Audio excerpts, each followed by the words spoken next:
And so good evening, one and all, and welcome to Loyola University of Chicago, a special place for teaching and learning, dialogue and prayer and service. Located here on the banks of the beautiful and majestic Lake Michigan. And whoa, what a night. I tried to go out and see the northern lights. They were not there. I couldn't see them. Anybody see the northern lights yet tonight? I need my phone. Well, we're so glad you came out tonight. What great numbers, and it's going to be a real treat for us to converse with Kristin Grady Gilger and her wonderful son, Father Paddy Gilger. My name is Michael Murphy, and I direct the Hank Center here at Loyola. And on behalf of our Hank Center staff, our office manager, Katie Arnold. Where's Katie? Yeah. Thank you. Katie. Katie's putting chairs out. And then graduate assistant Julian Sieber, I think, who's home tonight. Undergraduate, are you here, Jules? Oh gosh, they're all out here tonight. Great, all right. And then undergraduate interns, Vince, Emily, and Matthew. Our excellent videography team, Rambler Productions, student-led, and under the leadership, though, of Vince Singleton, a professor of communications. Vince, where are you? Vince, thank you, Vince. Okay, and so on behalf of them, I welcome you, and on behalf of the Hank family, Joan and Bill, 96, 97 now each. They're wonderful, and we thank them for their generous gift, which fires our many operations. It is my pleasure to welcome you all to a most special conversation, a book discussion on My Son the Priest, A Mother's Crisis of Faith by Kristin Grady Gilger, featuring both the mother, the author, Kristin Grady Gilger, and her son, our beloved colleague, Patrick Gilger. And this is hard, I'm just got a little joke here because it's Patrick, but it's Patrick. But to us, he's Paddy of the Society of Jesus, a professor of sociology here at Loyola, and director of the McNamara Center, among the many other things he gets up to in his time. We're also happy to welcome Gary Gilger. Were you at, Gary? Good to see you, Dad. And yeah, let's hear it for Gary Gilger. Yeah, parenthood's for life. And I also want to welcome the publisher of the book. This is great. Our old friend John Sweeney is here, Monkfish Publishing. And John's going to say a couple words in a second as a publisher who published this book. Then he will hand it off to Kristin, who will read an excerpt or two from My Son the Priest. And this is pretty special because the book just dropped, as the young hipsters say. I don't know if that sounded right with me. It just dropped, as the cool kids say, like 3 hours ago. So after Kristin reads, we will invite both her and Father Paddy to these chairs. And then Paddy will interview Kristin, and Kristin will interview Paddy. And there'll be natural dialogue that ensues. And then you will jump in, and there will be natural dialogue that ensues. So, beloved guests, we're glad you're here, and be prepared to make an intervention. Since we have an in with the publisher, we have advanced copies of My Son the Priest, and we are giving these out to students tonight for free. Okay? So, Kristin has agreed to sign copies if you'd like, students, but you have to promise to read the book. Why? Well, let me channel my own beloved mother, dearly departed, Joan, who said, "Never forget, son, the readers are the leaders." When I was 7 years old, but then 7 until 37, 47, kept saying it. Mom, I hope so. Okay, so that's going to be happening, and then Kristin has some books for adults that will be for sale. Okay, so please come over to the table afterwards, and we'll take care of you. If we run out of the student batch, students, come by the Hank Center, and we will buy books for you. You'll sign up, and we'll buy books for anybody who wants one who's a student. Okay, so a biographical word, and then I'll hand it off to John. Kristin Grady Gilger is Professor Emeritus of the Walter Cronkite School of Journalism and Mass Communication, where she held leadership roles for 16 years, including serving as interim dean among associate dean and all kinds of deans. And so that's a leadership stuff that she's done a lot of. Before coming to ASU, Gilger served as deputy managing editor for news at the Arizona Republic, where she led a team of more than 100 reporters and editors at the nation's 15th largest newspaper. She also served as managing editor of the Statesman Journal newspaper in Salem, Oregon, the capital city there, and in various editing positions at the Times-Picayune newspaper in New Orleans. She was a reporter and an editor in St. Cloud, Minnesota, and in Charleston, South Carolina. There's a lot of traveling in this family early in her career. There's a fun connection here I like to share for the Murphys, as my mother-in-law, my wife Margie, where's Margie? Hey, Margie. My wife's mother, Barbara, is also a retired journalist, and Barbara was hired by Kristin at the Statesman Journal that we figured out along the way. Barbara figured it out. And so she's drumming up business to watch the video afterwards, and she's a real supporter of Kristin. So that's what I have to say there, and that's called a fun fact. So for further kind of introduction, I want to give to John Sweeney, a prolific author in his own right, and editor, publisher. John, welcome to Loyola. Good to see you, my friend.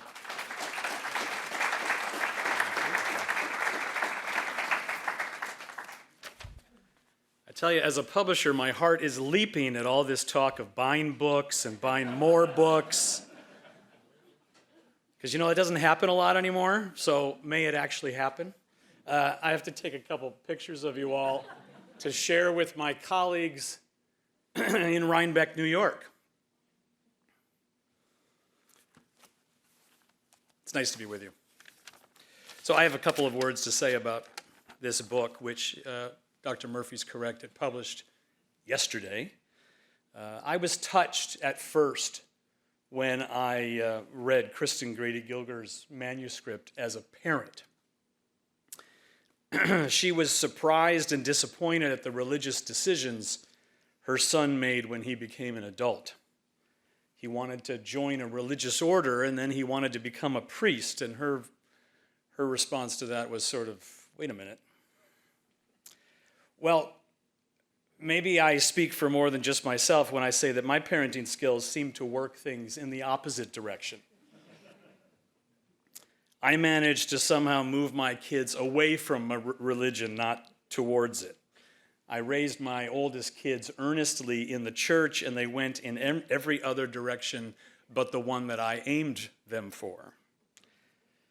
Which is, by the way, as an aside, part of the reason why when I remarried in my 40s to my wonderful wife, who is both Jewish and a rabbi, she very much wanted a child, and I already had to raise two of them. So I was hesitant, but I said yes, and it made sense for this Catholic guy to agree to raise our new daughter as a Jew, because in part, well, her mother was a rabbi, number one, but number two, I thought to myself, whatever I did last time didn't work anyway.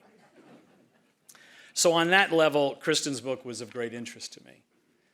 The next level on which it touched me was as a Catholic, and admittedly, and often, sometimes at least, less than enthusiastic Roman Catholic. Kristin gets me. She gets all of us. She is honest, and she's frank, and she's sometimes very funny about all the problems in the church. Problems that I don't need to recount for you here and now, but let's just say that a lot of us struggle with how clergy culture led us into some problems over the last several decades. And Kristin feels this, she felt this, she writes about this. And now look, her son's a priest. So I was primed to be interested in this memoir. And then reading it revealed a really beautiful, honest, inquiring spirit who loved her faith even if she didn't always like it. And she's also that rare person today who listens as well as she questions and who learns from others with a real openness and honesty. So those are just some of the things that I enjoyed about her book. I hope you will too, and I'm happy to be here to welcome her to this podium.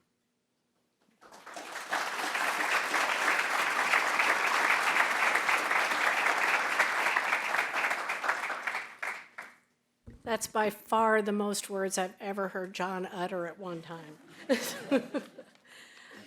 Thank you. It's such a joy and privilege to be here, and everyone has been so welcoming. Thank you to the Hanks Center, especially to Mike and Katie in particular have done such an amazing job of calling attention to this event, and to John, without whom there wouldn't be a book. Thank you all for being here tonight. It means a lot to me and to, I have to get used to this, Father Paddy. I still call him Patrick and see him as this little kid. So this book was 10 years in the making. I began writing shortly after Patrick entered the Jesuits almost, 10, 12 years ago. And it was a way to try to explain to myself what he was doing and why, and to work through how I was handling it, which is to say, not very well. And I kept thinking, how can I be the mother of a priest? Certainly, anyone who knows me would say I'm an unlikely candidate. I'm a journalist, a cynic, a feminist, a fallen away Catholic who didn't even raise her children in the Catholic Church. And yet, there was also something that just felt, inevitable about it. Something that I couldn't quite get my head around. We'll be talking more about that journey, Patrick's and mine, but I thought I would start by just reading a short excerpt from the book. And by the way, I will say Patrick, but you know who I'm talking about, right? Okay. A ticket to heaven. Being the mother of a priest pretty much guarantees me a ticket to heaven and a comfortable lounge chair when I get there. At least that's what I tell people. It's a good way to get a laugh and overcome the awkwardness that usually ensues when someone learns what my son does for a living. There might even be a kernel of truth in it. Dating back to the earliest days of the church, it has been mothers who have gotten most of the credit when their sons have gone into the church business. I don't know why this is, or why fathers, dating back to poor, inconspicuous Joseph, have been mostly ignored. But in this case, the attention has been on women, and for once, in a good way. I'm sure many of these mothers were overjoyed when their sons became priests. Various Catholic websites eulogize one particular mother, Eliza Vaughan, who lived in England in the mid-19th century and is said to have prayed for an hour every day for a large family and many children who would grow up to be priests and nuns. Her prayers were answered on both counts. She had 9 sons, 6 of them became priests. Among them were a bishop, an archbishop, and a cardinal. Of her 5 daughters, 4 took vows as nuns. I expect that Eliza has an entire suite in heaven. But even Eliza pales in comparison to the mothers of the tiny town of Loo in northern Italy. In 1881, the mothers of Loo began praying for vocations in this way. "O God, grant that one of my sons becomes a priest. I promise to live as a good Christian woman and will lead my children to all that is good, wherewith I hope to receive the grace to be able to give to thee, O God, a holy priest. Amen." It worked beyond their wildest imaginations.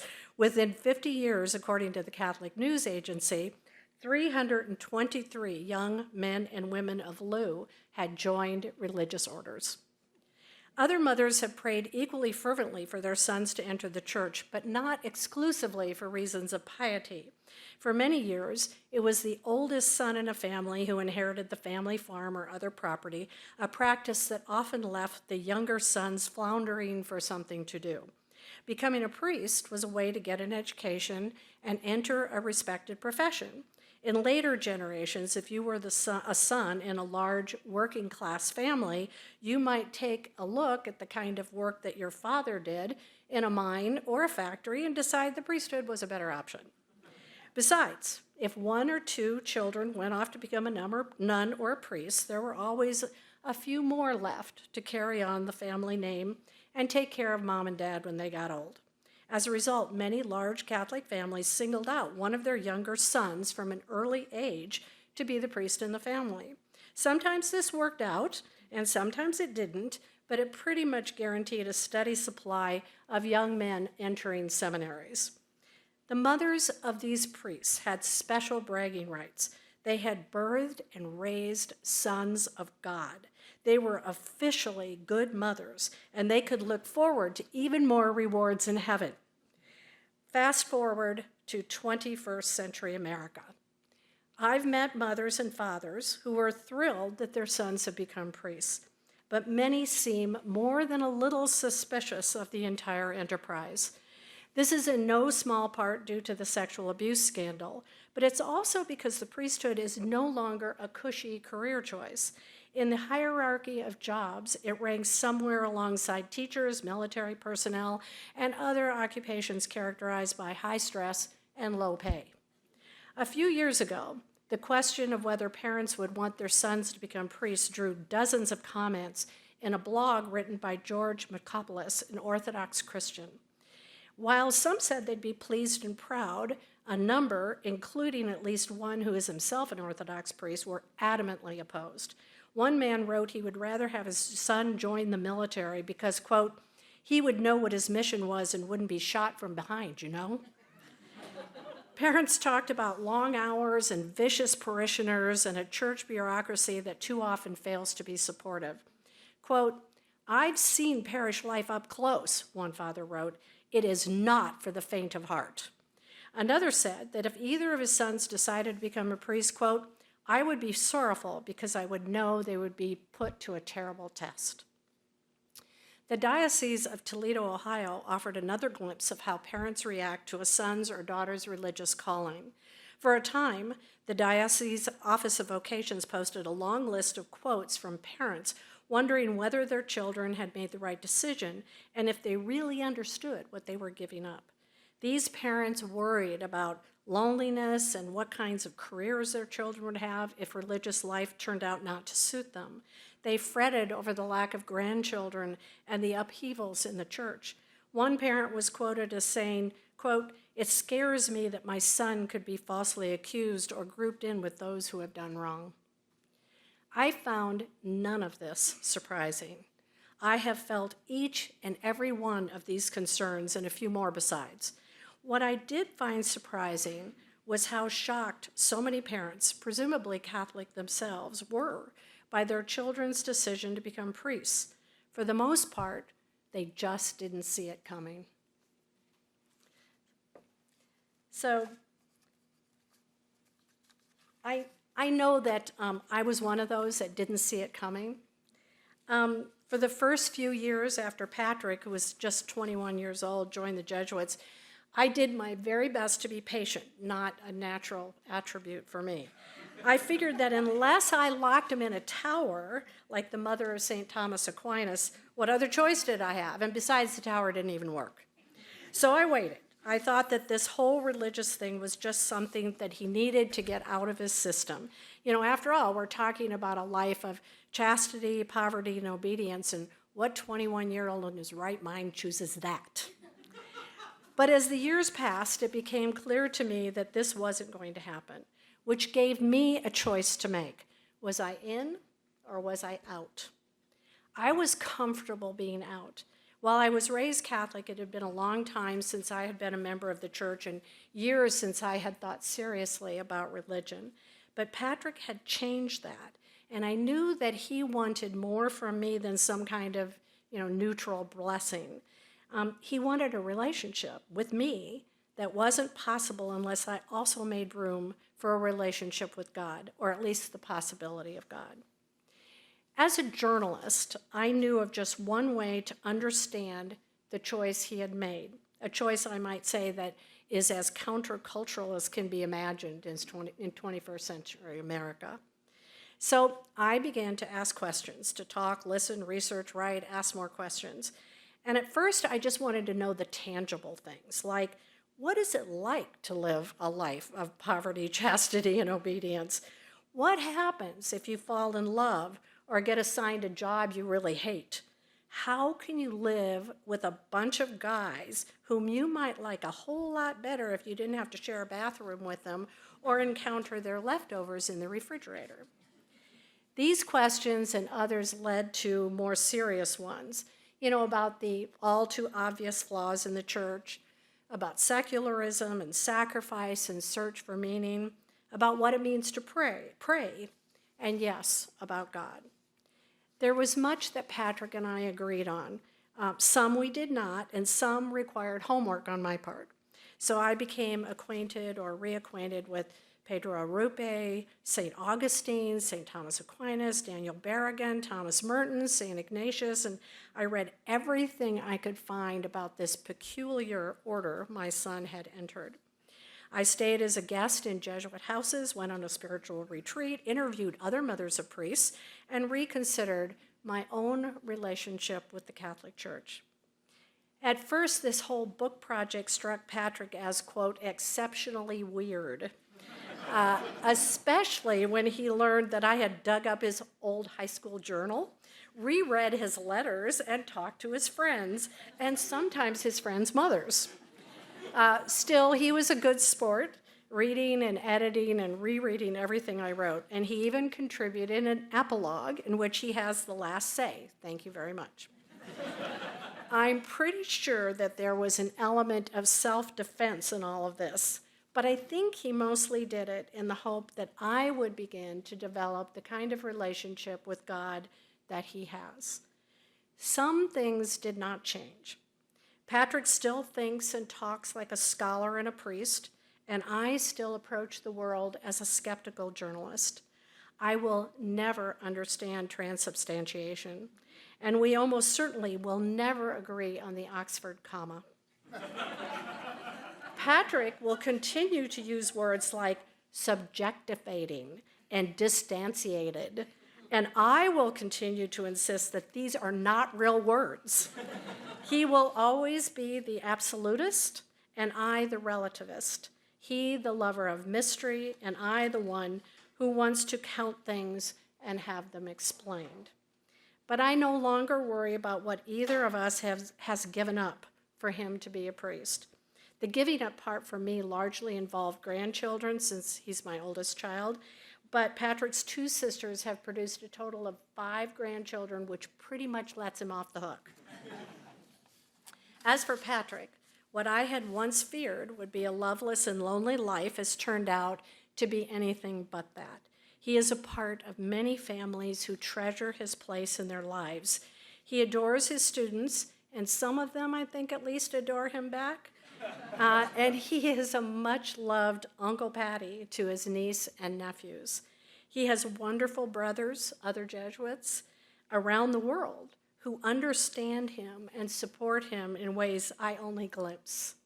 And yes, he has God for company. Patrick and I have an ongoing argument about who this book is about. I say it's about him. He says it's about me. And I guess that both are true. I'll put it this way. This is a book about a young man's journey to become a priest and his mother's own halting journey towards spiritual growth and understanding. All right, I now want to bring Paddy into the conversation. We'll spend about a half an hour or so talking through some of the main themes in the book, and anyone here who knows Patrick, particularly his students, will also know that he has a bad habit of asking irritating questions designed to make you think. So I'm bracing myself. Afterward, we'll leave time for questions. I know the Hank Center graciously has given books for students, but we did manage, my husband and I, who's right there, to stuff about 11 or 12 into his backpack, which was heavy to carry. So he'll be available afterward for any of you who didn't get a copy and want to buy a copy. And Patrick and I will be available to sign books afterwards as well. Thank you so much.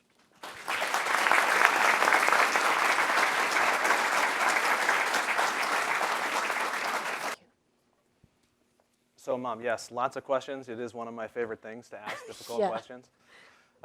Let's start here. So I think it's clear, as you said here, and as we've talked about many times, I think you feel pretty clearly that, my choices, I'm wearing this collar here, have put a lot of tension on your life. But I think it put tension on your life in 2 different ways. One is like familial background, background that you didn't choose.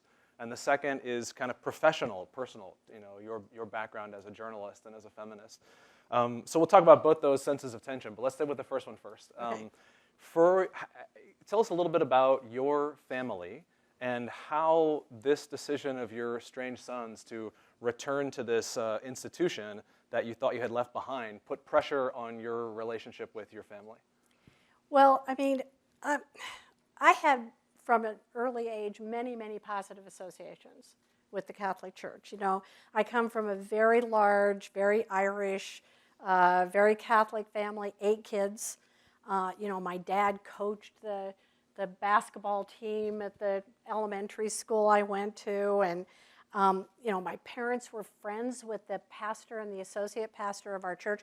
They used to come over to our house on Friday nights and play cards and drink a lot of Jim Beam, which I remember.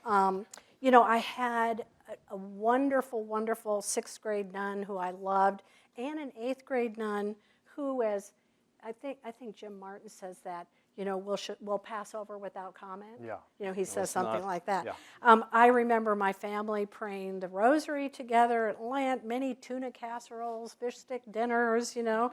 I remember being in the 6th grade choir and being told that, you know, the choir might benefit if I didn't sing quite so loudly. I remember, CYO, Catholic Youth Organization, was incredibly important to me because, you know, my public middle school and high school hadn't quite caught up to Title IX, and it was CYO that organized the girls' softball, and I played softball for 4 years and was active in that. So, you know, I guess all of that kind of makes me a cultural Catholic in many ways. You know, but as I was finishing high school, you know, I started questioning everything, you know, especially since, you know, I saw my family start to disintegrate because of alcoholism, because of drinking. You know, I think my models were, you know, my dad, who was sort of this sloppy alcoholic and sort of just, you know, careless and not careful about not hurting people. And, you know, my mom, who very, very, I mean, she tried so hard to go to confession. She wanted to go to confession more than anything. And the only way she could make herself do it was to get drunk. My grandmother, who was a very pious but unkind and unbending person. And so, you know, I think because church and my family were so tied up together as one thing, that when I graduated from high school and decided I had to escape this, you know, for me, you couldn't escape one and not escape the other. You know, they were both just wound up in a past that I was very intent on putting behind me. Well, right? You know, there were all kinds of things in reading the book. Like, so I've read the book, I don't know, 6 times, right? And there are selfish reasons for that. There were a number of times I was like, this cannot be included in the There book. were right? only That's- two. yeah, that's There were actually- only two things. And but- I won't tell you what they are. She will tell you later, No, I just won't. not now. But there were all kinds of beautiful things in there, things I didn't know about myself, things I didn't know about her, my dad, or my sisters, all that stuff. But maybe the most surprising one that was shocking to me and a little like tender, a little painful, was that I never knew this.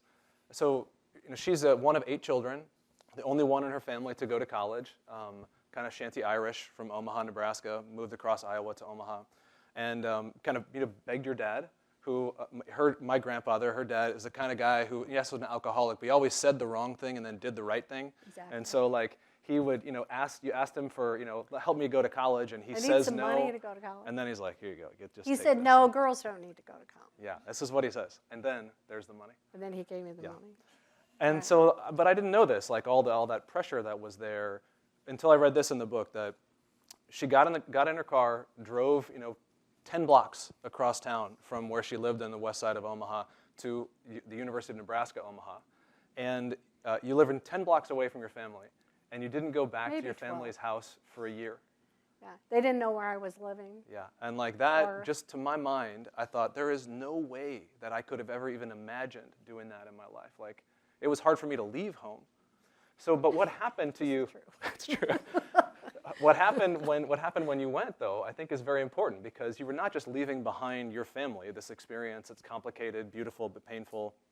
you're also going towards something really important. And in college, what do you think happened to you that inclined you to leave this religious institution behind you? Who did you become at that time that distanced you from it? All right. See, I told you he asked irritating questions.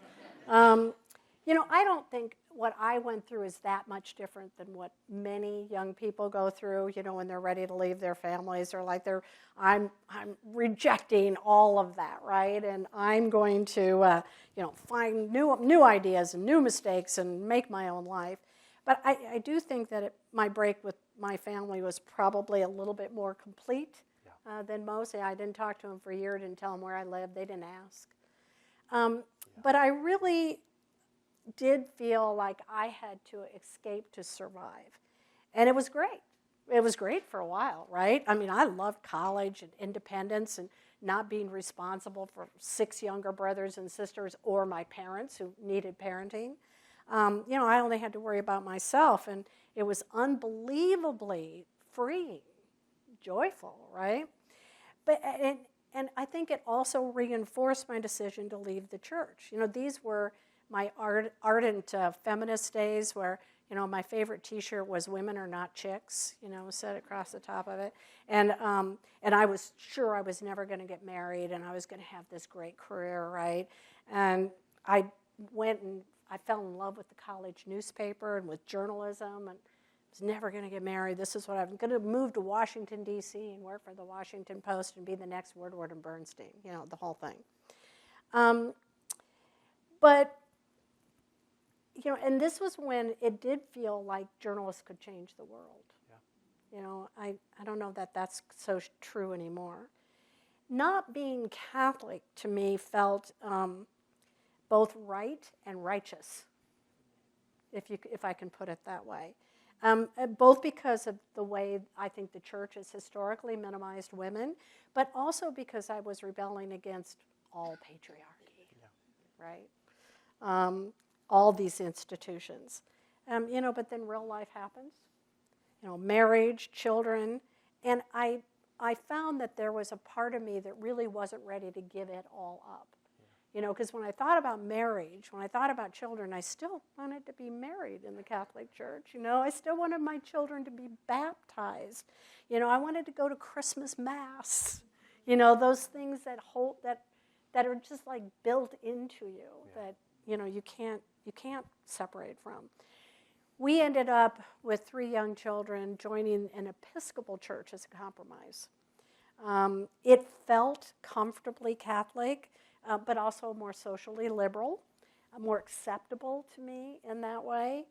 And it might have stayed like that, except you decided not only to convert to Catholicism, but to become a priest. And I suddenly wasn't so comfortable anymore. Yeah, I feel like that's part of every child's job in some ways, but it's certainly been mine, whether it's a job or not. You've done it very well. Make you more uncomfortable. Yeah. How am I doing right now? Oh, great. Yeah. Pretty good? We'll talk later. Okay, yeah, all these things are there. They put tension, these choices that all of your children make, your daughters as well, but me maybe in a particular way, put pressure on your past, they put pressure on your present. But you have you're a grown woman. Like, you have a whole range of options as to how you're going to deal with this pressure. And it's striking to me that you dealt with it, it seems like, in 2 ways. You dealt with it in one that was like, I'm going to do it like a journalist does. I'm going to read everything, and I'm going to talk to everybody. And then I think doing that, and you're talking to me, talking to the mother of my best friend, who's also a Jesuit, right?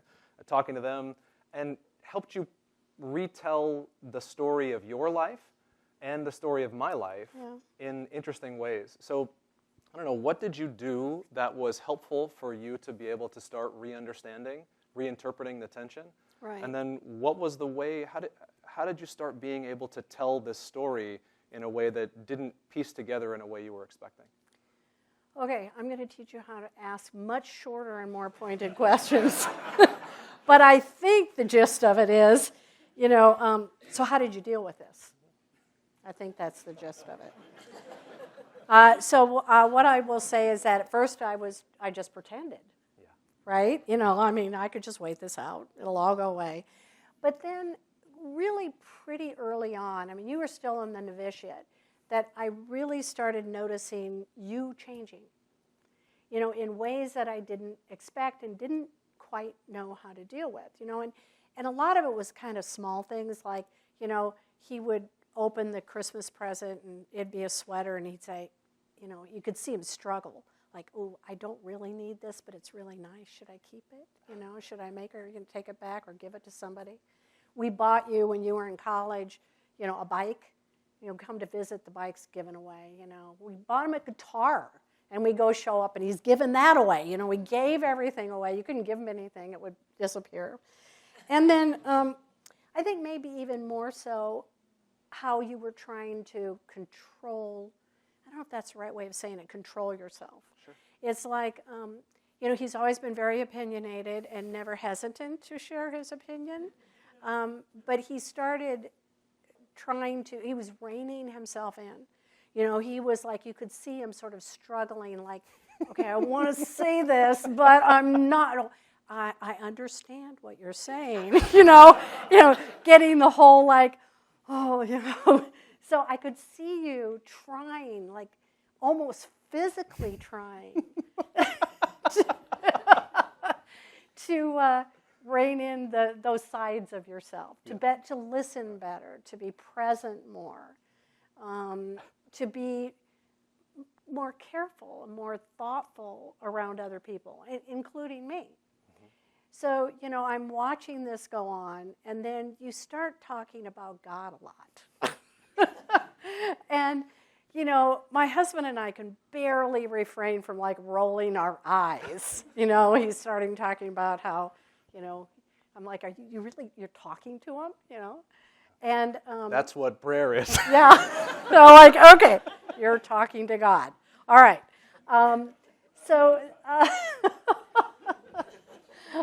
Okay, I'm honest. All right. So,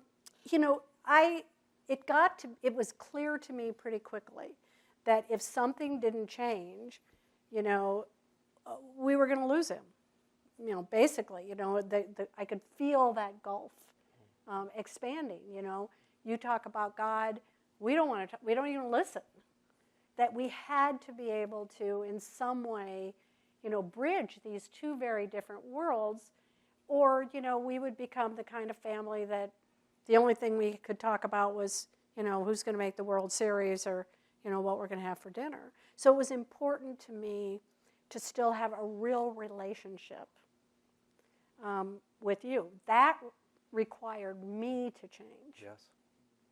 Which was the hard part. I'm almost sorry. You're almost sorry. Yeah. And, and for me, then, how I dealt with it, the other part is what you referenced, which is, I responded like a journalist, right? So, okay, if I don't understand this and I'm determined I need to figure this out, then what do? I interview people and I read everything I can read and I talk to people and I ask questions and then I ask more questions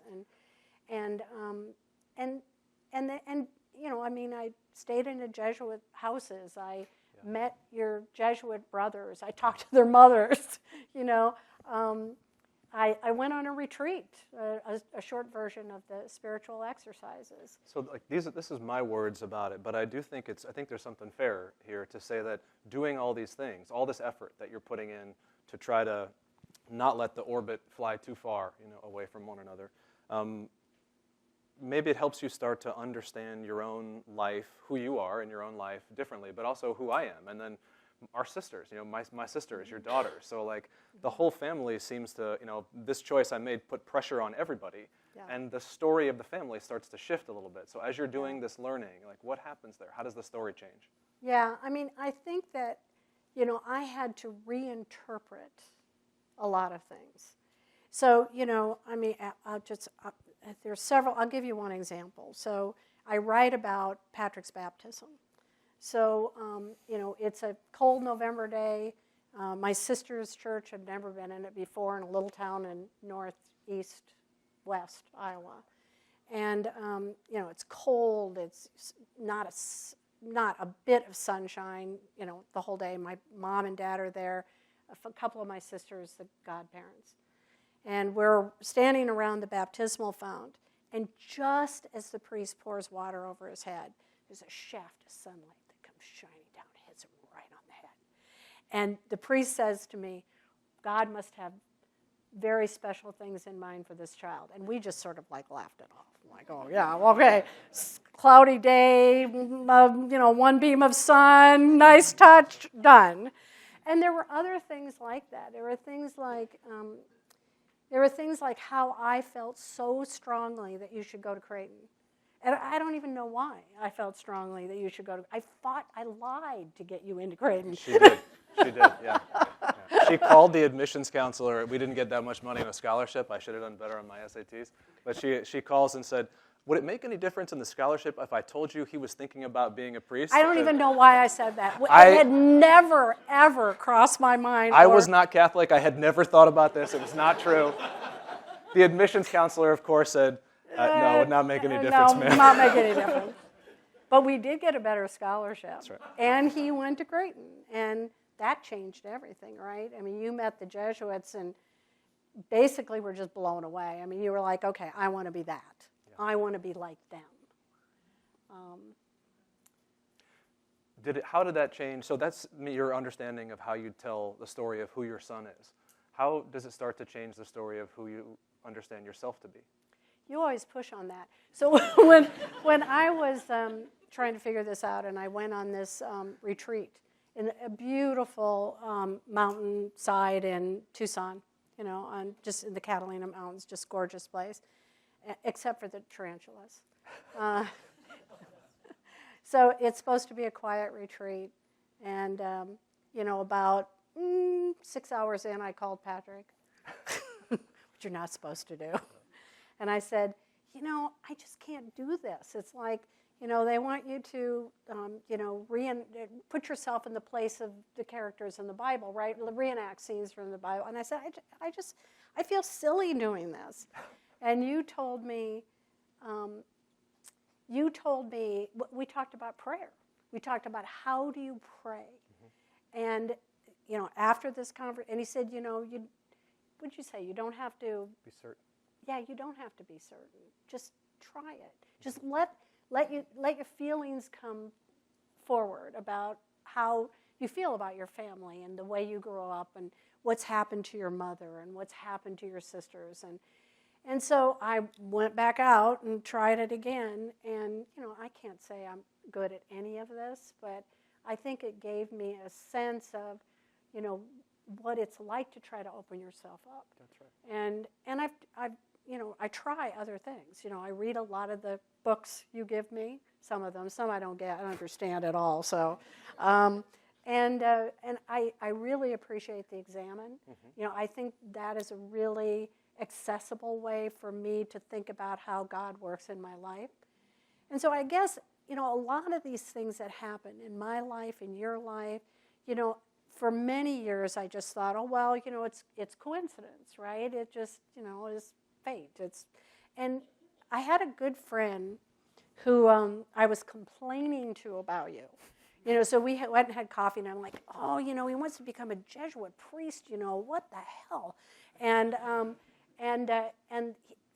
he just looked at me, and he said, God has his hands on your family in a very special way. And I was just like floored. I was like, it was the first time I'd ever considered that God might have something to do with it. Honest to God. It's true. It takes me a while.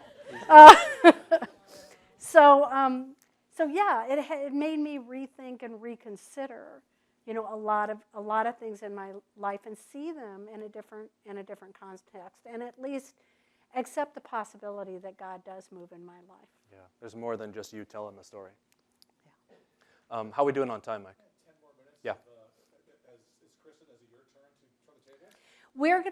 We're gonna do a little. Let me do a couple more here. Yeah, we're gonna do it. I'm gonna push back. Don't worry. 10 minutes. Okay. So it seems to me like in the retelling of the story, there were two particular things that felt like were difficult for you that I went through.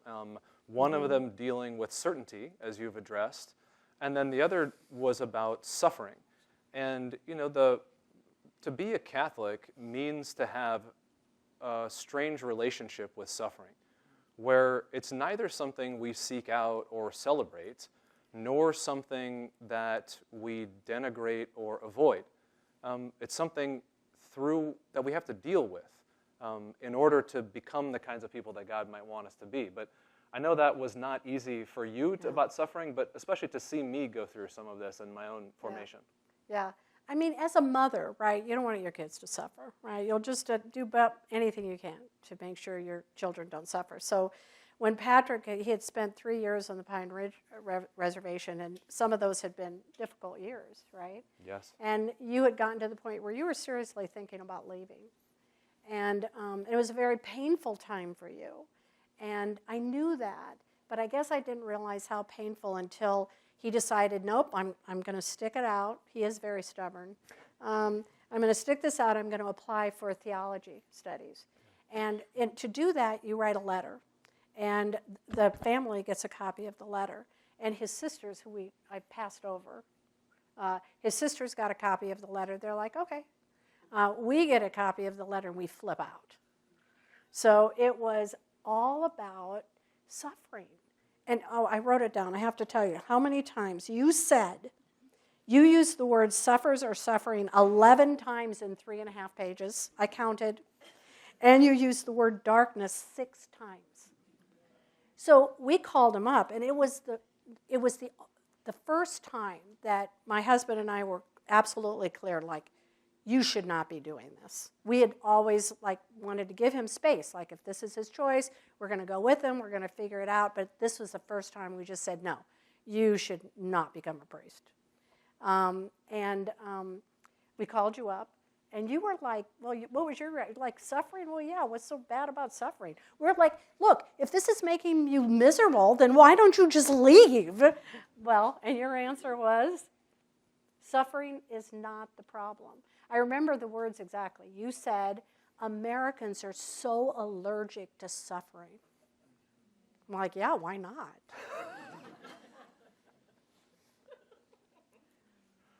The other was certainty. Yes. So for me, this whole process was, I'm just not sure, and I want to be certain. So we had many, many conversations about all kinds of things. And Sure about me or sure about your own relationship with God? well, I think more the latter than the former. Great. I mean, I was pretty sure that you would end up doing good, Yeah. no matter what. And I think the Jesuits are an amazing organization, and they do amazingly good work. And if you could be happy in that, cool. But certainty about, religion and God and what happens next and why and all of these things, as a journalist, I want the facts, man. Give me the facts. And we were having this conversation, and I said, I just don't think I'm ever going to be as sure as you are. And you said, do you remember? No, you say it. Certainty is not the issue. Yeah. There are a lot of things more important Yeah. than being sure. And I said, like what? And you said? You say it. God, he's irritating. Like developing a relationship with God, like having a relationship with God. Yeah. And I'm like, okay, I'm going to keep trying. Yes, you did. Yeah. Which I'm immensely grateful for. I really am. The effort that you've put into, doing hard things in your own life and being open to change in a way that I think a lot of people are not open to change. And it would be hard for me to be open to change in this way, though those things are very true. And I think it's true that, certainty is definitely not the goal. Suffering is not really the problem. But they do open us up to this kind of possibility for relationship with God. And I think that kind of brings us back around to the argument that we've been having over the nature of the book, who the book is really about. I feel strongly, as you might imagine, that this is not a book about me. Yeah, it is. This is a book about how I am a crisis in your life. Well, that too. Which does not always mean problem. I know you love me, and I feel very confident and safe in that. But a crisis. I think that you were right when we talked in your remarks earlier about my hopes for what would happen to you in this process, right? That you would develop your own relationship with God. And a model of that is that my sisters, Dana and Lauren, I'm so grateful to the two of them for the way that they have developed their own relationships with God and with the Catholic Church, not on their own, but for their own reasons. And you know how pushy, you all know how pushy I can be. A little pushy. And I have tried really hard, as you say, I grit my teeth internally or externally to try to restrain myself from controlling at all their relationship with God. I do not want to do that because it's too important for me to invade. But I'm so grateful for the way that they have developed that on their own. And my hope for you was something similar, like, maybe this will happen also. Dana now can talk about Jesus in a way that she's very comfortable with. Yeah, the whole family's Catholic. What choice do we have, right? Yeah, they have all come back to the church and all this. Well, Dana is the assistant principal of Regis, the Jesuit high school in Denver, and is very ensconced in the Catholic liturgy and tradition. And Lauren, his youngest sister, went to Fordham. See, the Jesuits do have a hold on this family. Went to Fordham and majored in, some foo-foo stuff, but also got a certificate in French Catholic and journalism. studies. Well, then, no. Then she came to the Cronkite School at ASU and got a master's, a meaningful master's, and is now host of the NPR news show on the NPR affiliate in Phoenix.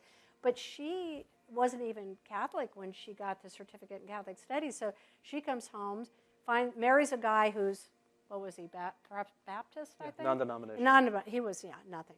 And they both go through the RICA, am I saying it, process, converted to Catholicism. Their kids are Catholic. They go to church. It's the whole thing. It's the whole thing. So the whole family is causing this tension, not just me. But all to say, I was hoping that something similar would happen to you that has happened to Dana and to Lauren, and I just don't think that's quite true. You're not quite in that same position, which I want to have the same reverence for. That, of course, I have big desires, but also a reverence for your freedom. So I would say, how do you understand that relationship with God there today? And let me say one other thing before you answer that, is that I think that the way I read this book, part of what I write in the epilogue, is that this book is evidence of your ongoing effort to be in relationship with this mysterious thing that we call God. Mm-hmm. Yeah, so how do you feel? Where are you now? And this effort after many years to refuse to give up on the relationship that you have to become a different version of yourself? Well, I think that never ends. That development, that struggle, that striving doesn't end. And so I don't see it like, okay, here, I'm done, right? This is it. I don't think that's true for anybody. I think we're all in that process of evolving, right? And sometimes we slip back a little bit or a lot, and sometimes we move forward. So I think it's a process, and I'm still there, and I'm still working on it. Although I'm not still looking for a lot of sorrow. Suffering. Or certainty. Yeah. Well, no, or certainty. You're right. I've sort of given up on that. Okay, I'm not seeking out suffering, but I also can live with less certainty. I mean, it's opened me up to possibility, right? A final question. You write in the book, after interviewing these mothers of Jesuits, so she spends time interviewing these different mothers of different Jesuits, and you write in the book these words. Many of them talk about how being the mother of a priest deepened their own faith. And so something analogous has happened to you, however you want to put it. Mm-hmm. But this is what you write. Talking to these women, I feel a slight unease, a looming sense of obligation. What does it mean to be the mother of a priest? Are there special duties involved? What exactly is expected? What's your answer to the question? What does it mean to be the mother of a priest? Okay, I think I'm still working on that too. Diane, Karen, and Mary are the three moms that I talked to, and they were just doing amazing things. Like one had become an RICA sponsor, and the first person she sponsored was her father. One was, going to mass every day, and even on the they're not holidays. What are they called? I don't know. Days of obligation, whatever. And one was thinking about starting a club for parents of young men who were thinking about going into the priesthood. And, I couldn't imagine myself doing any of those things. I'm still not what you would think of as the typical mother of a priest. What I would think of, maybe there isn't such a thing, but, I don't go to Mass every Sunday. I struggle. I do go, right. Especially when you're home. Then we have it in the house. Yeah, that's nice, actually. I struggle to pray. And some things, haven't changed. I'm still a relativist in many ways. I still want to have things explained. And you're an absolutist, and a lover of mystery and all these things that can't be fully explained.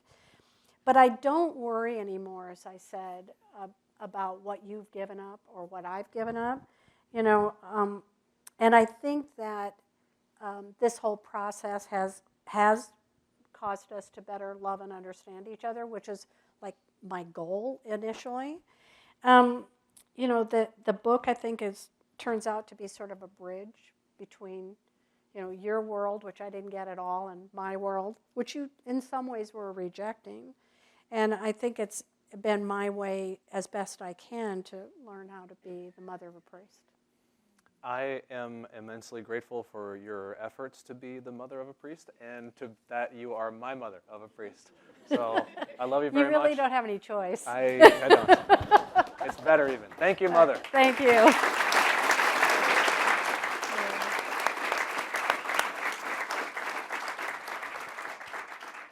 Well, thank you. I think 3 cheers for high realism, and and really the gift of your candor.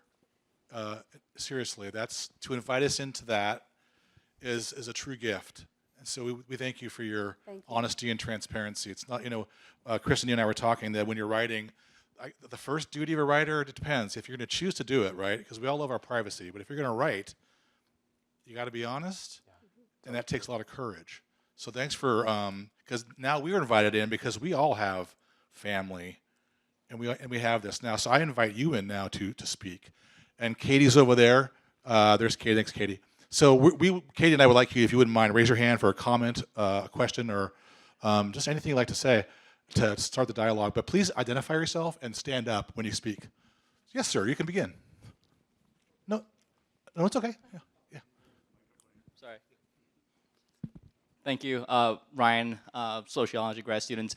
This is wonderful, lovely to hear the story. I think Paddy Gilger will have to ask you a little more about your childhood upbringing as well. But really wanted to hear about during your interview process with other, other Jesuits. Did you see that there is a common trajectory of that change in that religious landscape, or that sort of sense of belonging? And then do you see that as more a life cycle predictor of that change, or do you see more perhaps a historical period or a proximity to, for example, during college organizations, that kind of engagement? I'm just kind of curious to see if you've noticed anything. Yeah. I don't know that I've interviewed enough of them to be able to answer the question fully, but I think Jeff is my best fallback for this. So, I knew Jeff from... Jeff Sullivan? Yeah. That's right. Jeff Sullivan, who's sort of like, another one of our kids in some ways. And, and I saw Jeff, really struggle with what he wanted to do with his life. He thought about writing children's books, we talked about all these possibilities, and I could just see that nothing was calling him. And then Patrick drove him out to the reservation, and the rest is history, right? So he strong-armed him into being a Jesuit. He is so thoughtful about, he had a full life before he joined the Jesuits, right? And he's so thoughtful about the change and the process of change and the system, I should say, that the Jesuits have built to help people process those changes in their lives. So I think one of the I think it was Mary, the mom I talked, one of the moms. She's the mother of the 3 sons who all are like university presidents. Father You Scott know, Hendrickson's yeah. mother. So she's amazing. Like her twin sons are both Jesuits, right? It's like, so, and she talked about how, how do I want to say this? How they found things differently in different ways depending upon where they were and what the Jesuits where they were in the process and where they were themselves, right? So you could come to it like fully ready, and then you can come to it like, I'm going to give this a little bit of a shot here and see what happens. But she said, I remember what I was going to say. She said to me, it takes so long to become a Jesuit. The process is so long and so intense that I feel pretty certain that by the end of it, that they know what they're doing. And I do really appreciate that. I appreciate that, in the most vulnerable times of your formation, there was no pushing. It was, oh, if you want to leave and God's calling you to leave, then you should do that. That's the best thing for you. But you have to face the decision yourself. We're not going to make this decision for you. And it was that freedom, the freedom that they offer, no matter where you're at, that I think makes for a good priest. I agree. I think the only thing I would say is that this is really what obedience means in the Society of Jesus. We take vows of poverty, chastity, and obedience. And what obedience is for... That was always the hardest one for him, obedience. Yeah, it's hard. It's genuinely hard. It's genuinely hard. It's not always hard. Most of the time it's easy because the people who are asking you to do things know you and love you. And it's like, oh, okay, well, I can go do that. It's not that big of a deal. But not always. And sometimes the things you're asked to do are really hard. They provoke suffering. Sometimes that's suffering that and the Lord... sometimes you just think you know better. That's also true. Yeah, that's definitely true. But the point of formation there is to become the kind of person who is able to be obedient to the voice of Jesus that's there. And what the structure of the Society of Jesus is there to support that act of listening and then to make it happen more fully in the world. So that's what you can see in the life of Father Scott Hendrickson. Like, he's able to be obedient to this new mission. He loved Loyola, right? Yeah. He's not looking to leave Loyola. It's like, no, there's a new invitation for me here. I can go do this. Well, when you were sent to the reservation, you fought it. That's true. You were like, I don't want to go to the Pine Ridge, I mean, he likes Chicago. And it was one of the best things that ever happened. And it was one of the best things that ever happened to you. I mean, you fell in love with this place. Like, this was, your sanctuary in some ways. So sometimes other people do know what's better for you. Especially you. Yes. Hello, Brother Bobby here. Kristin, and hearing your story, you seem a lot like my mom. And it could be the wine and the good bourbon. I'm sorry. No. And what you were just talking about, though, we Jesuits have a lot of really good support network through this formation process. And as I'm hearing you, what I'm realizing is that my mom doesn't, and that you did not either. And what I'm also hearing in your story, it sounds like there's a lot of fear. Yeah. Throughout the whole process, the pilgrimage, the Pine Ridge, so many things. So this is quite a question for you, Paddy, actually.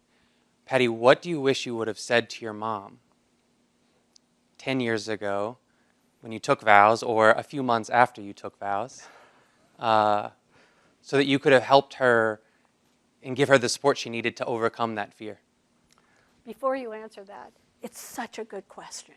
Okay, but I do have to say one thing about the pilgrimage. So I show up at the novitiate, and there are all these other parents who are like, oh, thank God my son's becoming a priest. What can I do? I'm going to pray. Can I pray for you? What can I? And I'm like, okay. They start talking about the pilgrimage where they send the second year novitiates, first year, second year, off on a pilgrimage with $35 and a one-way bus ticket. And I'm going, you've got to be kidding.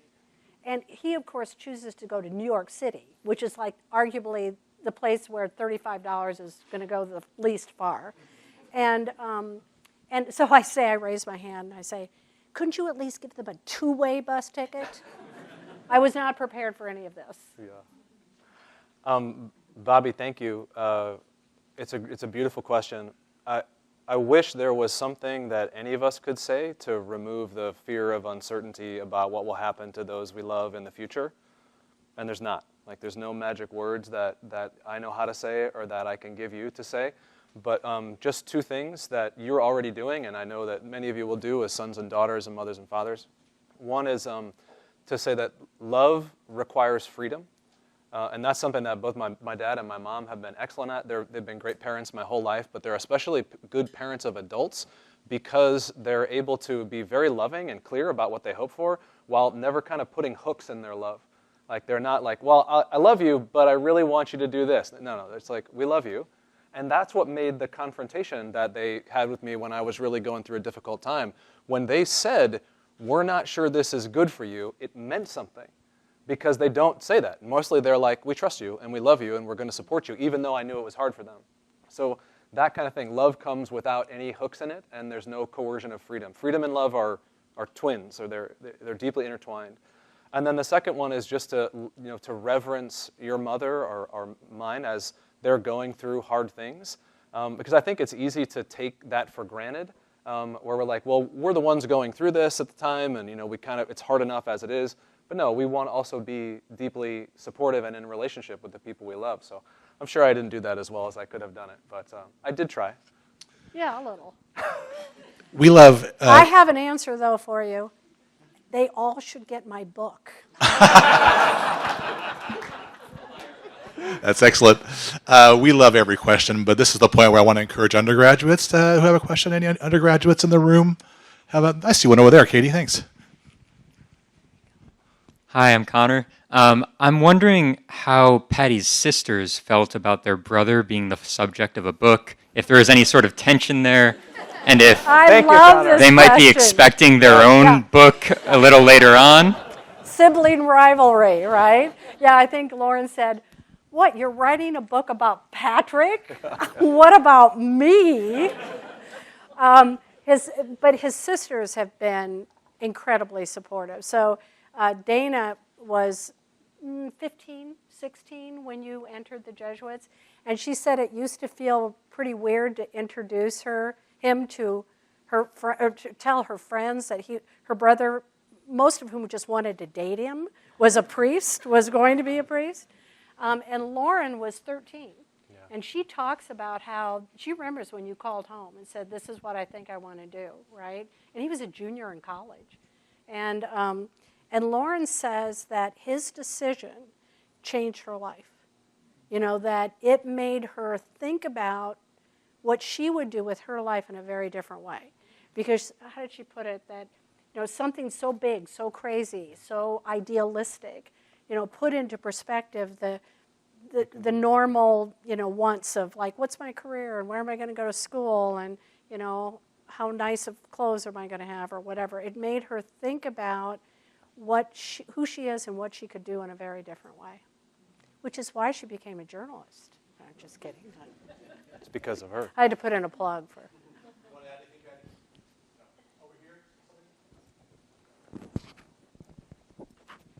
I love that question. Bean, real quick. Just as Katie sets up the next question, because you talked about dating.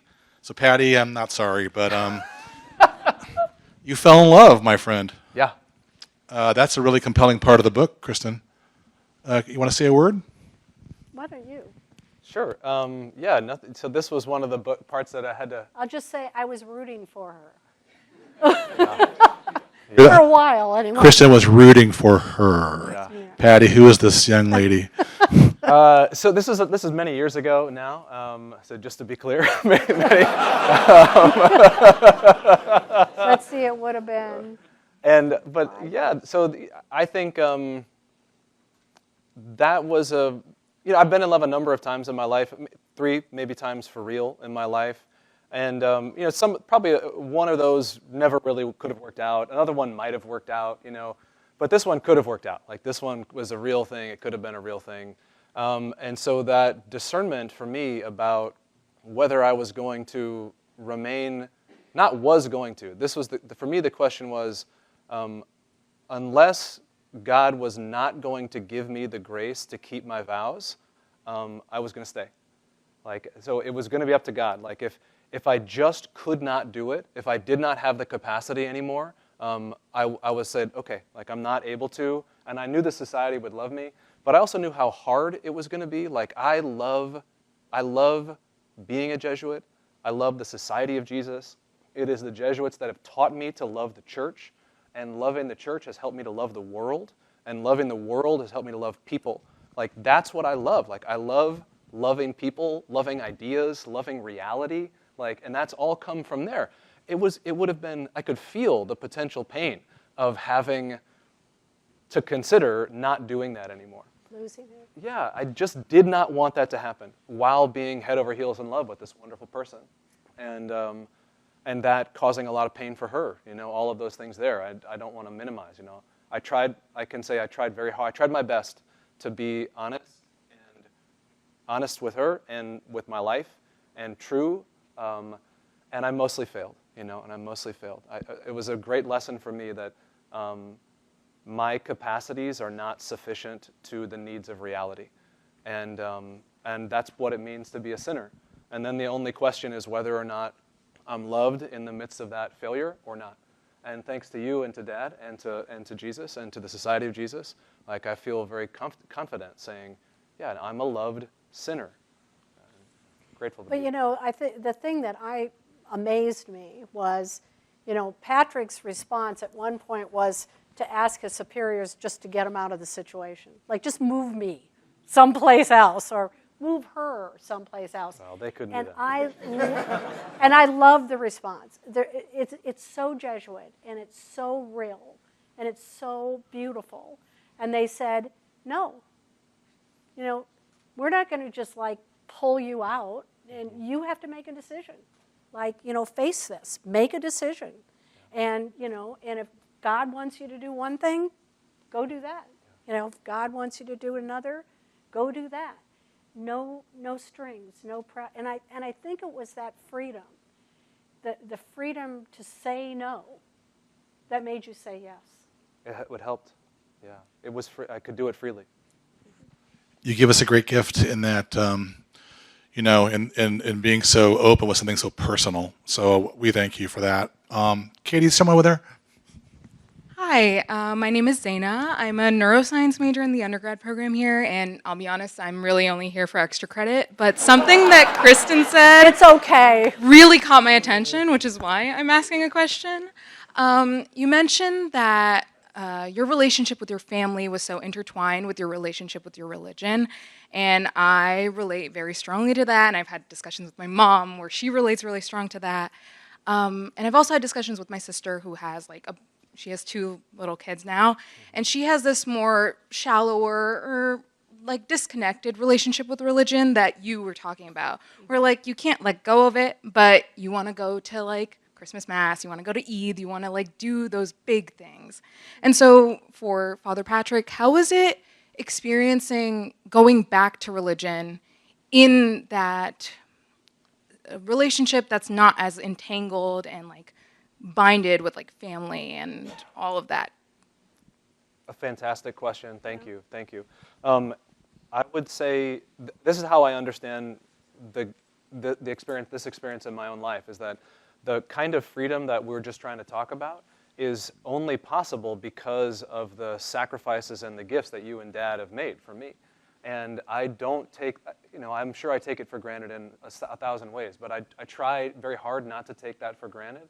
And that puts me in this position of freedom where I could show up at Creighton University and meet these guys, and I was like, wait a minute, you mean there are people who've read Nietzsche and are not afraid and are just interested?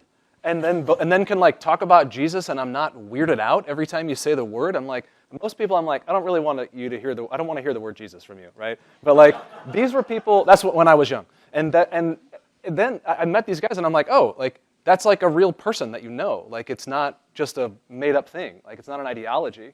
And that gave me, so all of those things felt new and exciting and persuasive. And I was captivated. Like I just fell head over heels in love with this. And these were men who, and lay people at the university too. Like the society was really important to me. But I remember men and women, faculty members and staff there who were so important to me. Campus ministry, service and justice programs, people who just sat and listened to me. All of them I could say the same kinds of things about. It was the family of this Ignatian spirituality there. So it's important to me to be a Jesuit, but this family was the heartbeat of it. And I'm so grateful to all of them for making this kind of thing possible. But really, it was because they had given me this kind of freedom that they didn't have in their own lives. I hope that my niece, who's about to be 13, and my 4 nephews can have a balanced experience of this, where their lives are intertwined with the faith, because I genuinely think it's important to them. And like, I love being around kids, and like, so like, I have friends in the room who have kids that I love being around your kids, and I love being with them, and I want them to know God as little kids, but I don't want that to become An obligation. yes, a hook in their love, in their lives.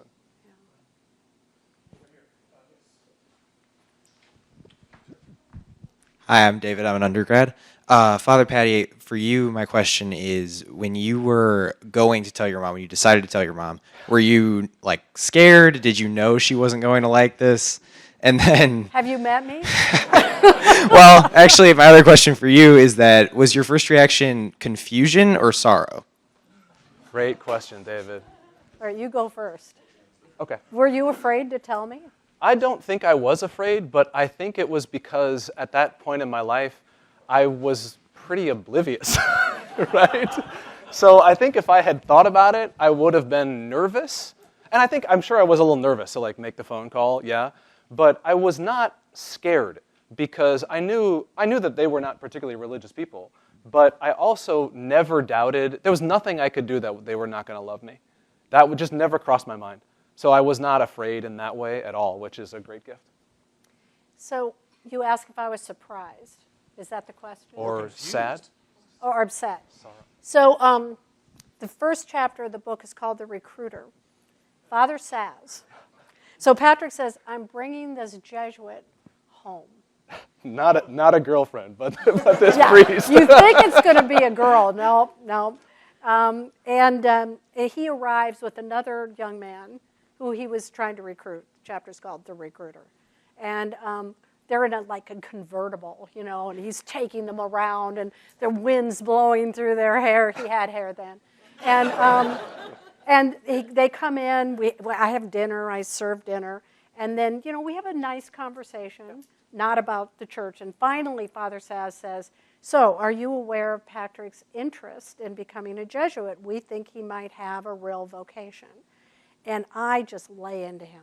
I say, well, I have a problem with the Catholic Church. And I laid it out, and he was so great. He just took it, right? Yeah, he's great. And then he asked another question. He said, does it surprise you that he has this interest? And my husband and I answered the question at exactly the same moment. And he said yes, and I said no. And I don't know where the no came from. It's like those things I was talking earlier about how you look back and things make sense in a way. And I just knew. When I lied to that admissions director, I think I knew. I don't know. Is that, the intuition of a mother? I don't know. So I was not surprised and scared. Thank you. I think we have time for 2 more. So if you have it, raise your hand. Anywhere? Sir. Hi. Bill? Patty, you have talked, or Chris, you've talked several times about that Patty is an absolutist, but not into certainty and into mystery. Those don't seem diametrically opposed, but they're certainly orthogonal to each other. So how do you explain this? Either Great one question, of you. Bill. Yeah, it is a good question. How much philosophy do you want right now? Yeah. Wait, don't ask. We can have the deep conversation later. But no, in the long story short is I'm a Catholic, right? So I believe in the truth. Like I think that there are truths that we can know as human beings, but I also think that often the way we understand what truth is based on a deep misconception that truth is like a set of ideas that we have to come into conformity with. But for the Roman Catholic Church, truth is a person, and it's a personal relationship with the truth that can turn us into the kind of people who live in the truth. Like that's the thing there. Now, of course, there are ideas that are the consequence of that relationship, but those ideas have unfolded over 2,000 years of our history. Like we just had, St. John Henry Newman, Cardinal Newman, named a doctor of the church because of his ability to name that the revelation of God unfolds over history, and that process of our communal effort as individuals and as together, like as the church gathered here, to live together in relationship with the person who is the truth, that is what has given rise to the doctrines that we try to adhere to intellectually. That includes everything from the Incarnation and the Trinity, all the way down to the stuff that we're debating right now about the ramifications of Catholic social teaching, how we treat the migrant, how we treat the poor, how we treat the refugee. Like those things are all tied together, and they're in the process of this unfolding revelation. So I believe in the truth, and the truth is personal. He put it to me in a slightly different way. And I don't know if I have this exactly right. It's in the book somewhere. Where he said to me once, either Nietzsche is right, or John of the Cross. Or John of the Cross. John of the Cross is right? You Yeah. didn't say John of the Either Cross. Nietzsche or John of the Cross is correct. Is correct. Either everything means something or it means nothing. Yeah, I think that's right. There's an incredible essay. That's the absolutist part of it? Yeah. Does that make sense? It does to me. Thank you both. Our last question of the evening, please. Jackie Bildavecchio, alum from IPS and the School of Social Work and other things. Work now over at Sacred Heart Schools TTS, right? and try to teach children religion. But I'm also a mom. And so I'm curious. I'm looking forward to reading the book, but as I hear you guys talk, and I hear about Kathy's need, like kind of desire for change, the kind of like looking for change. I'm curious, Father Paddy, how have you needed to change in this whole process? All kinds of ways. Yeah, all kinds of ways. My mom talked a little bit about the formation process of the Society of Jesus, and our formation is not perfect. Our formators are not perfect, but I basically think, for good or for bad, the process of becoming a Jesuit over about 11, 12 years is the best formation process in humanity. Like, this is the best thing human beings have come up with about how to form people to do something. And that doesn't mean it always works, and that doesn't mean there aren't mistakes involved in it. And the challenge for me has been to give myself to that process on multiple levels, to let it form my body, what I mean, like the way I feel things, to let it form my emotions, like all the way through, that I understand my emotional life in a certain register, to form my mind, but also to form my habits and my relationships. I'll just give one example with it. As you said earlier, like, I'll put it this way. In the course of our formation, we make the spiritual exercises a number of times. As you guys all know, you know what the exercises are, many of you. And in that process, you're asked to understand the particular pattern of sinfulness that you have, to understand it so that you can work against it so as to collaborate better with the Holy Spirit. So understand how the evil spirit moves and that you move away from God, and the pattern of moving closer to the good spirit. And for me, that pattern of sinfulness, it's very close to pride. It's actually, I'm really not in the end a prideful person, but what I am, I'm a self-sufficient person. That's where my sinfulness is. And it's all the way through me. It's all the way through me. Like, I can do it, right? I can do it. I'll take care of it. I don't need any help, like all of that. I can do it. And that is... I don't know where you get that. That is a pattern of death-dealing desolation in my life. And I want nothing to do with it. And the problem, what formation in the Society of Jesus has given me, and being a priest has helped me to do, is to be a less self-sufficient person. And I take that as an incredible gift, even as there's parts of me that does not like it, right? But it's changed my life, and all for the better. I'm very grateful. It has. Last word for now, Kristin? I just so appreciate your questions and your attention. I was very nervous about this, in part because this book is so personal, and I feel like you all will know way too much about me.